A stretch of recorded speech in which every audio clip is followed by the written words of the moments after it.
अस्सलाम वालेकुम। उम्मीद करता हूँ आप सब खैरियत से होंगे। आप सबको मेरे चैनल परदेसी वाइब जर्मनी पे वेलकम।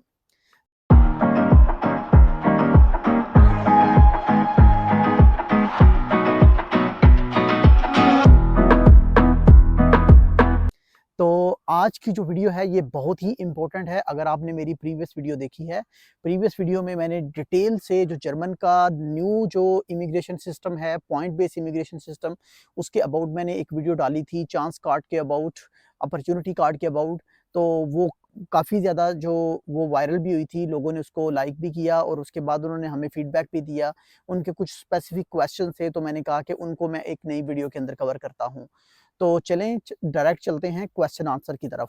तो सबसे पहले मैं तो आपको ये कहूँगा कि अगर अभी तक आपने मेरे चैनल को सब्सक्राइब नहीं किया तो काइंडली इसको सब्सक्राइब कर लें और बेल आइकन के बटन को प्रेस कर दें ताकि आने वाली सारी इन्फॉर्मेटिव वीडियोस आपको आसानी से मिल सकें। नंबर 1 है कि क्या मैं किसी दूसरे कंट्री से अपॉर्चुनिटी कार्ड अप्लाई कर सकता हूँ या नहीं? मीन्स कि आप अपने होम कंट्री में नहीं हैं और किसी और कंट्री में आप रह रहे हैं, तो वहाँ पे आप अपनी एप्लीकेशन सबमिट करवा सकते हैं या नहीं?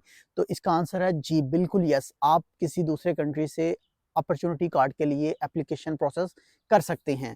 लेकिन इसकी कंडीशन है कि जिस कंट्री में भी आप रह रहे हों, वहाँ आपका स्टेटस जो है वो लीगल हो और टेम्परेरी रेजिडेंस परमिट ना हो आपके पास, मीन्स कि आप विजिट वीज़ा के ऊपर ना हो। सेकंड क्वेश्चन है कि क्या मैं ऑलरेडी जर्मनी में हूँ और जॉब सीकिंग वीज़ा के ऊपर हूँ, तो क्या मैं उसको स्विच कर सकता हूँ अपॉर्चुनिटी कार्ड पे कि नहीं? तो इसका आंसर है कि बिल्कुल आप उसको स्विच कर सकते हैं, लेकिन इसके लिए आपको वीज़ा ऑफिसर को कन्विंस करना पड़ेगा आउसलैंडर बेहोर्डे में। कल मेरी बात हुई जो जर्मन की सबसे फेमस वेबसाइट है मेक इट इन जर्मनी, तो जो कि नॉर्मली आपको इन्फॉर्मेशन प्रोवाइड करती है लीगल रिसोर्सेज के बारे में कि आप जर्मनी में कैसे आ सकते हैं, यहाँ के वर्क परमिट के अबाउट, स्टूडेंट, यानी कि जितने भी पॉसिबल ऑप्शंस होते हैं फॉरेनर्स के लिए जर्मनी में आने के लिए, उनके अबाउट क्वेश्चन आंसर आप उनसे कर सकते हैं। तो कल मेरी जब उनसे बात हुई तो मैंने उनको ये क्वेश्चन किया कि क्या ऑलरेडी एक बंदा जो जॉब सीकिंग वीज़ा के ऊपर है जर्मनी में, तो वो स्विच कर सकता है कि नहीं? उन्होंने कहा कि बिल्कुल स्विच कर सकता है, लेकिन इसके लिए उसको कन्विंस करना पड़ेगा आउसलैंडर बेहोर्डे को। उसने एग्जांपल दी, फॉर एग्जांपल एक बंदा ऑलरेडी जर्मनी में आया हुआ है और वो उसका वीज़ा जो जॉब सीकर वीज़ा है वो 6 मंथ्स के लिए है, लेकिन वो बीमार हो गया कोई 2 महीने के लिए, तो उसके पास एक वैलिड रीज़न आ गई कि वो दोबारा अपॉर्चुनिटी कार्ड क्यों लेना चाहता है। लेकिन जब तक आपके पास वैलिड रीज़न नहीं होगी, तब तक वीज़ा ऑफिसर कन्विंस नहीं होगा, क्योंकि जो लोग ऑलरेडी जर्मनी में हैं उनको पता है कि यहाँ पे बहुत ज़्यादा जो चीज़ें होती हैं वो at the end visa officer के ऊपर डिपेंड कर रही होती हैं कि वो उसको कैसे डील करता है। मेरा क्वेश्चन है कि अगर आप मेरा आंसर है कि अगर आपके पास वैलिड रीज़न है तो देन आप स्विच कर सकते हैं। थर्ड क्वेश्चन था कि अभी तक पाकिस्तान ने क्यों नहीं जर्मन एम्बेसी पाकिस्तान ने अभी तक क्यों अपने सिस्टम में इसको अपडेट नहीं किया? तो अभी तक जो जर्मन कॉन्सुलेट कराची है उसने तो अपॉइंटमेंट सिस्टम अपडेट कर दिया है अपॉर्चुनिटी कार्ड का, आप जाके देख सकते हैं और उसका लिंक भी आपको जो है डिस्क्रिप्शन में मिल जाएगा। तो नंबर 4 के ऊपर जो क्वेश्चन है कि इवन कि मैंने पिछली वीडियो में इसको डिटेल से बताया था, तो अगेन एक क्वेश्चन था कि क्या जो जर्मनी में अपॉर्चुनिटी कार्ड के लिए हमें ब्लॉक अकाउंट ओपन करवाना है कि नहीं? जी, बिल्कुल आपने ब्लॉक अकाउंट ओपन करवाना है। यहाँ आप इन 3 कंडीशन को फुलफिल कर लें। एक, या तो आपने ब्लॉक अकाउंट ओपन करवाना है, दूसरा या आपके पास स्पॉन्सरशिप लेटर हो किसी का जो आपका कोई रिलेटिव जर्मनी में है। नंबर 3 पे ये है कि आप पार्ट टाइम जॉब का कॉन्ट्रैक्ट शो करवा के भी अपॉर्चुनिटी कार्ड में ब्लॉक अकाउंट से एग्ज़ेम्पशन ले सकते हैं। तो पार्ट टाइम का कॉन्ट्रैक्ट आपको कैसे मिलेगा? आप कोई भी पार्ट टाइम जॉब ढूँढ सकते हैं। आपका कोई ऑलरेडी जर्मनी में है तो उससे कॉन्टैक्ट कर सकते हैं, वो आपको कहीं पे भी 20 आवर्स पर वीक कोई और जॉब जो है वो दिलवा दे, उसका कॉन्ट्रैक्ट मिल जाए, तो देन आप इजीली जो है उसके लिए एलिजिबल होंगे और एग्जेम्पशन ले लेंगे। अगर इस केस में आपको किसी किस्म की हेल्प की ज़रूरत है तो आप हमारे गिवन ईमेल और व्हाट्सएप के ऊपर हमसे कॉन्टैक्ट कर सकते हैं। क्वेश्चन नंबर 5 है हमारे पास कि बहुत ज़्यादा सब्सक्राइबर जो हैं, बहुत ज़्यादा दोस्त जो हैं वो ईमेल्स कर रहे हैं या व्हाट्सएप के ऊपर आपके आके कॉन्टैक्ट कर रहे हैं कि मेरे 6 पॉइंट जो हैं वो एलिजिबल पूरे हो गए हैं, तो क्या मैं कार्ड के लिए एलिजिबल हूँ या नहीं? क्या मुझे कार्ड मिलेगा या नहीं मिलेगा?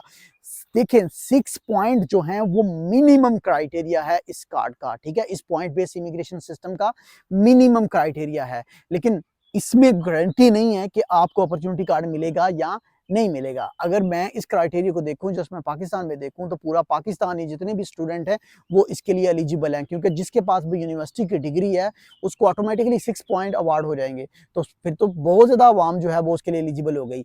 लेकिन इसका आंसर भी कल मैंने जब मेक इट इन जर्मनी को कॉल की तो उन्होंने मुझे ये दिया कि एक्चुअली आप एलिजिबल तो हैं 6 के साथ, लेकिन you have to try to make more point as much as you can. तो इसमें क्या आता है, आपके पास सपोज आप फ्रेशली ग्रेजुएट हैं तो आपको ज़ाहिर एक्सपीरियंस के पॉइंट नहीं मिलेंगे, एज के पॉइंट आपको मिल सकते हैं। उसके बाद लैंग्वेज को आप इंप्रूव कर सकते हैं। लैंग्वेज आपके पास क्या है, लैंग्वेज आप आइल्स करें अप टू B2 प्रोफिशिएंसी या इससे भी हायर आपकी होती है, तो वो एक बहुत ही लकी पॉइंट आपके पास, लकी ही है। अगर और इसके साथ साथ अगर आप A1 कर लेते हैं जर्मन, जो कि बहुत ही बेसिक है, डिफरेंट यूट्यूब चैनल्स हैं, आप इजीली जाके एक्सप्लोर कर सकते हैं। 1 महीना डेढ़ लगाएंगे तो आपकी इजीली जो है ना वो आप उसकी तैयारी करके उसका एग्जाम दे सकते हैं। तो देन आप फुल जो पॉइंट्स हैं वो लैंग्वेज के सेक्शन में ले सकते हैं। उसके अलावा अगर आप ऑलरेडी मैरिड हैं तो आपका जो स्पाउस है वो भी एलिजिबल है अपॉर्चुनिटी कार्ड के लिए, तो दोनों एक एक पॉइंट इजीली ले सकेंगे। सो ये डिफरेंट चीज़ें हैं, आप इनको इम्प्रूव करके ट्राई करें कि आपके ज़्यादा से ज़्यादा पॉइंट बने, क्योंकि अगर आप मिनिमम पॉइंट के साथ अपॉर्चुनिटी कार्ड को अप्लाई करते हैं तो एट द एंड अगेन जो है वीज़ा ऑफिसर या जर्मन एम्बेसी इस्लामाबाद जो है या आपका जो होम कंट्री है वो डिसाइड करेंगे कि आपको देना है या नहीं देना। अगर आप मिनिमम क्राइटेरिया को फुलफिल करते हैं तो ये गारंटी नहीं है कि आपको अपॉर्चुनिटी कार्ड मिलेगा या नहीं मिलेगा। सो ट्राई करें कि ज़्यादा पॉइंट आपके पास हों। तो ये थे 5 बेसिक क्वेश्चंस जो डिफरेंट मेरे सब्सक्राइबर्स ने, दोस्तों ने मुझे कमेंट सेक्शन में आके बोले या उन्होंने हमसे पर्सनल कॉन्टैक्ट किया और उन्होंने कहा कि हमें इनके आंसर चाहिए। तो आई होप सो कि आपको इन सब क्वेश्चंस के आंसर जो हैं वो मिल गए होंगे। और अगर फिर भी आपके पास कोई स्पेसिफिक क्वेश्चंस है तो आप हमारे कमेंट सेक्शन में आके हमें बता सकते हैं, या हमारी गिवन ईमेल के ऊपर या व्हाट्सएप के ऊपर आप हमसे कॉन्टैक्ट कर सकते हैं। तो आज के लिए इतना ही, हमें दीजिए इजाज़त। अल्लाह हाफ़िज़।